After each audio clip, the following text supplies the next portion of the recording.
Please could you introduce yourself and how this work came about? So I'm Zehra Jumabhoy, and a lecturer in the history of art at the University of Bristol. And I'm basically the co-curator of Tigers and Dragons with Katie Freer from the Glenvivian. So this is kind of the atrium where the whole sort of project starts. This is by Nikhil Chopra, who is basically a performance artist, but he's a performance artist who does these long durational performances, which are very research-based. And as part of his performance, he assumes various personas. So for this one, he was very inspired by Richard Glenvivian's travel albums, and his costumes were made with reference to that by his costume designer, Louise Borganza. And this is basically, he sort of does these panoramic views while he is in persona. And this took him 8 hours roughly to complete. And here we have a sort of a seascape that's done in these copper shades. And of course, it references Swansea's own past as Copperopolis. And Richard Glenvivian's family, the Vivians, were very famous for their, I think they had the most successful copper smelting plant in the world. So this is a little bit of a kind of reference to Swansea's port city history as a very vital part of empire. And what we're looking at here is a view of Swansea. So you can see the sort of the cranes on that side. So it's quite an industrial seascape, but it's also the seascape that Nikhil was, when he was taken to see the Patalbat steelworks owned by the Tatas, which is actually, ironically, it's a Bombay family from India that owns these steelworks.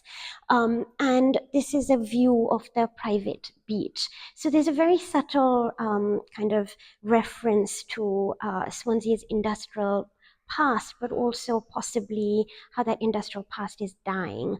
And so in a way, Nikhil's engagement with the Glenvivian as a gallery, but also Glenvivian as a person, is linked up with these notions of actually, how does Swansea fit into a larger pattern of empire? How does it fit into dialogues today about, Britishness and the fact that increasingly, the idea of an industrial Britain is dead. So where does that leave an area that was a center of industry, and that industry is dying? But one of the things I think to kind of remember with Nikhil's work per se is that it's always an art historical reference to other quite imperial traditions. So one of them is colonial photography, and he's very inspired. So his panoramas are very inspired both by kind of colonial printmaking of the subcontinent of India, the sort of almost tourist kind of images and prints of like the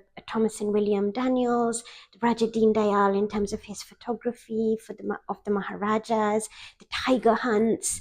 And so the photographs that we see here are from Nikhil's previous performances that also have this kind of very play acting tendency. So similar to Richard Glenvivian dressing up, Nikhil also loves to dress up. So this is kind of the theme of this alcove, is a kind of conversation between past and an imagined past.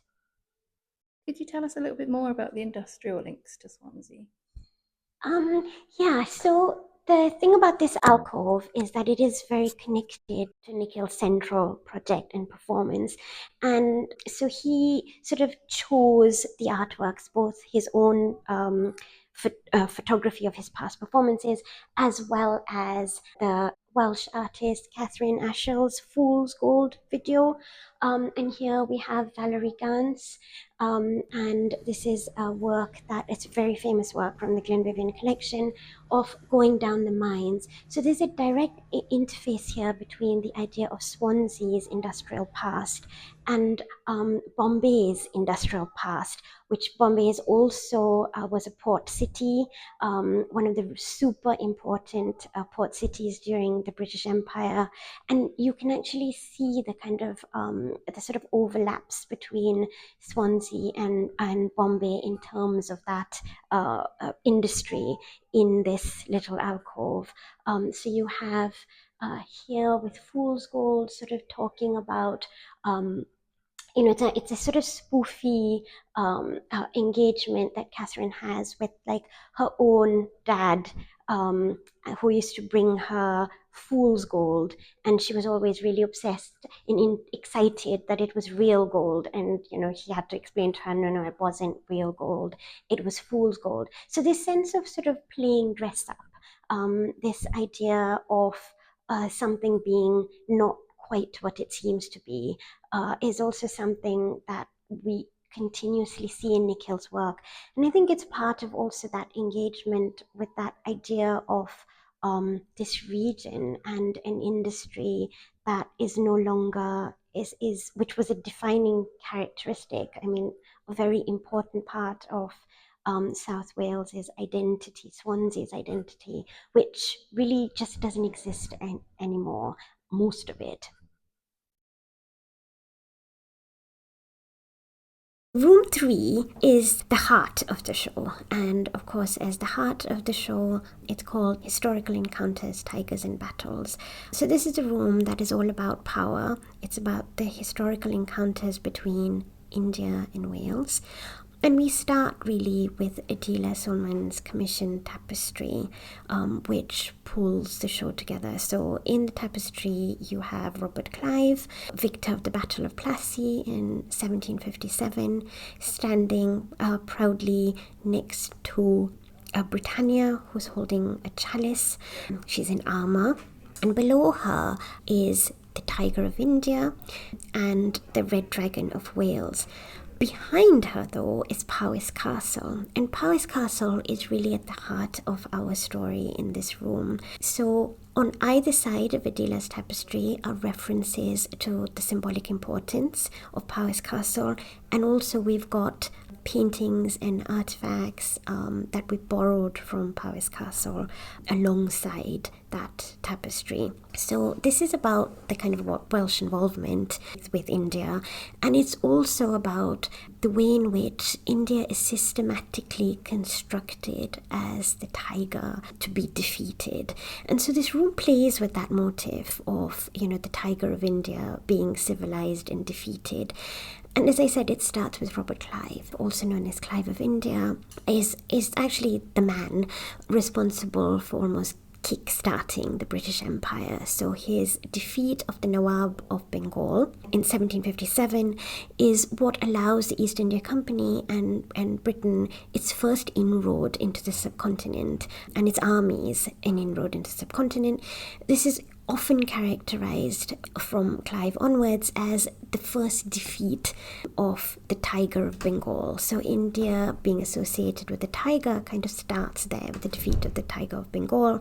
And throughout that room, if you look around, you have other ideas of India as a tiger. So the second phase of that, also sitting in Powys, is the defeat in 1799 at the siege of Seringapatam of Tipu Sultan. So Tipu styled himself as Tipu the Tiger. So he was a South Indian ruler who the British defeated. Finally, he was very much a thorn in their side. So a seminal part actually of the Anglo-French wars, because he very much sided with the French. And in 1799, the British kind of play games and basically seduce his generals against him, and he's finally defeated in the Fourth Anglo-Mysore War. So at this point, Edward Clive, who is Robert Clive's son, is the governor of Madras, and his wife Henrietta Clive, who's already around at this point, goes on a huge sort of collecting mission. So Tipu the Tiger is defeated, and all his tiger-themed artifacts get collected, including his tent gets collected by Henrietta Clive, and that joins Robert Clive's collection in Powys Castle.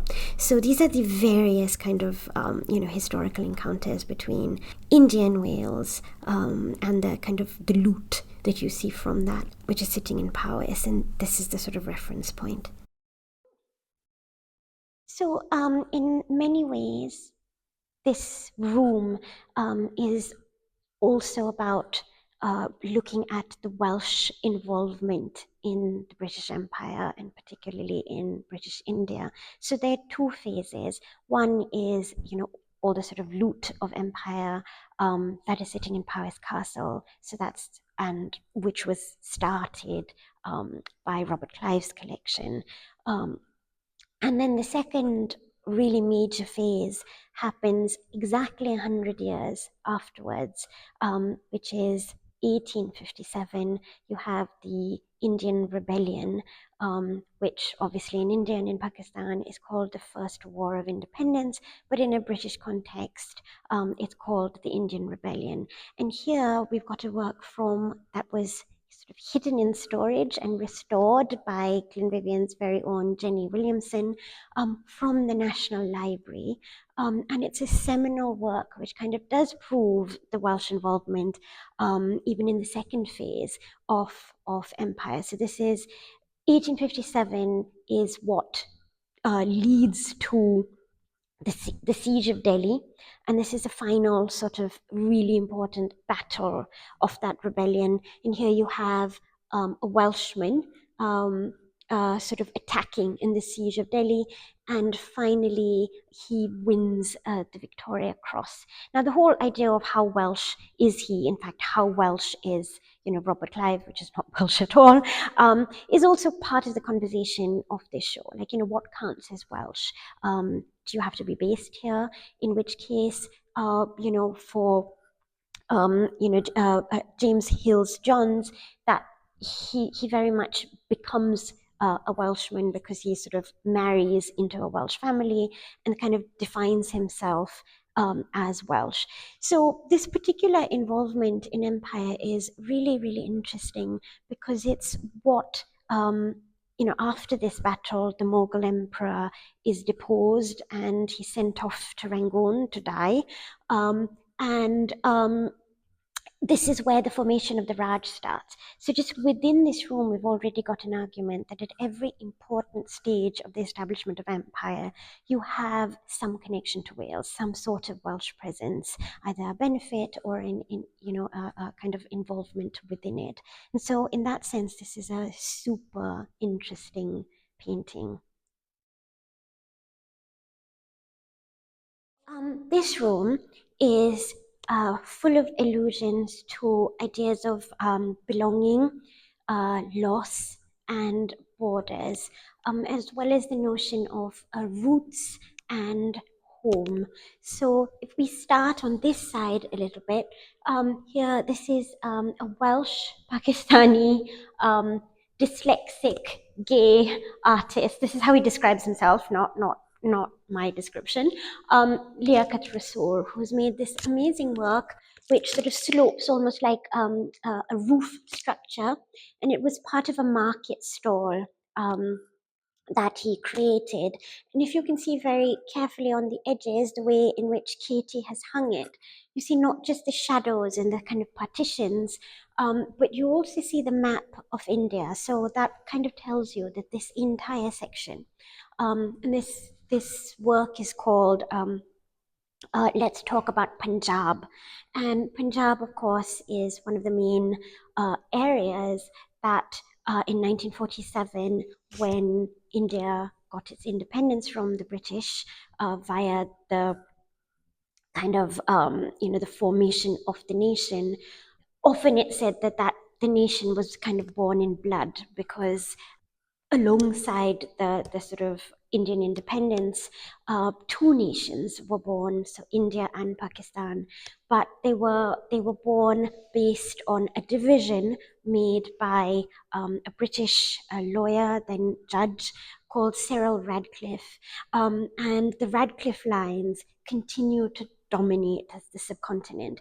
And Punjab is one of the areas in 1947 which were East Pakistan and West Pakistan, and Punjab gets divided into two. So this is really a work about that 1947 partition, and it's in conversation with an Indian artist from Bombay called Reena Saini Khalat, whose work Five Rivers, which of course also talks about, so Punjab this is called river drawing, and Punjab means 5 rivers, and so it's talking about cartography and how during the partition it sort of splinters apart what was once whole, and there you have Rina's evocation of the Radcliffe lines and how they kind of tear the map of the subcontinent apart.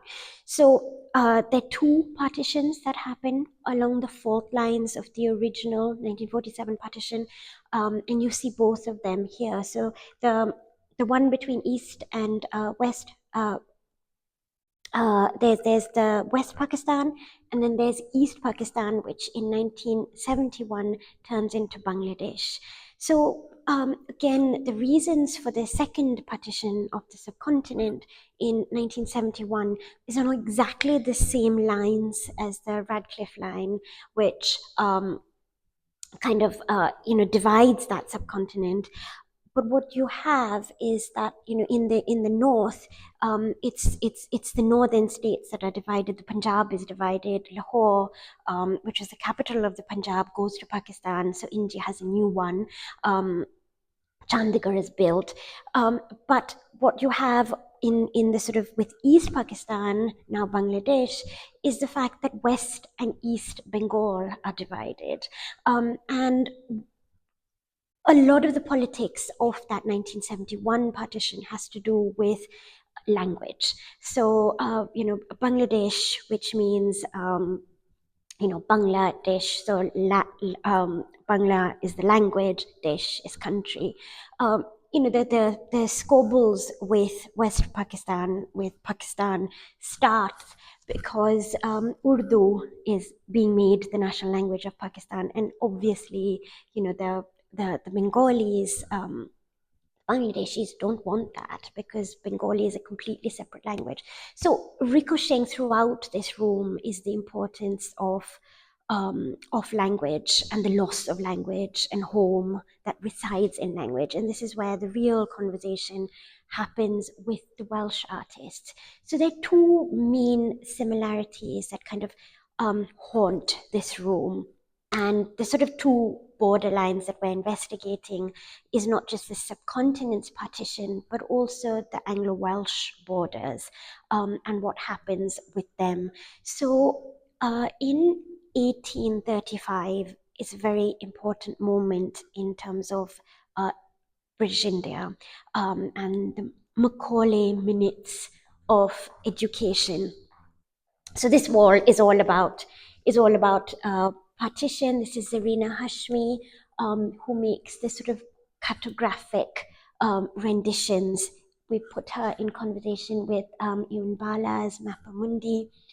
And then here we have Peter Finnemore's Looking for Signs, again another map, and this is Gandhi, who is often known as the father of the Indian nation. And this is where the idea of language, home, but also the resonances of partition really kind of begin to hit. So one of the things that happens during the sort of 1947 partition is that because of the way in which those borders come down, actually a couple of days after Indian independences and Pakistani independence is announced, there's this violent kind of rush. So places that thought they would be part of India suddenly become part of Pakistan and vice versa. So there's mass panic, and you have the phenomena which is only now being really investigated properly, called the ghost trains. So a train would leave from one station, and by the time it got to its destination in India or in Pakistan across the border, the new borders, everybody in those trains would be dead. So, I mean, it was a time of vast upheaval, but the importance of it here is that that upheaval continues within, South Asia. So what the British didn't just end with 1947. What they did in leaving was they really caused ructions that continue to haunt us in that region today. And I mean, you can see a similar sort of less violent or not violent idea of loss also happens within Wales. So this room is really a sort of culmination room of the dialogue between India and Wales, and it's looking at both the formation of Mother India, who is sort of born in independence struggles, anti-colonial struggles. Increasingly, Mother India is sort of identified as Durga, the goddess.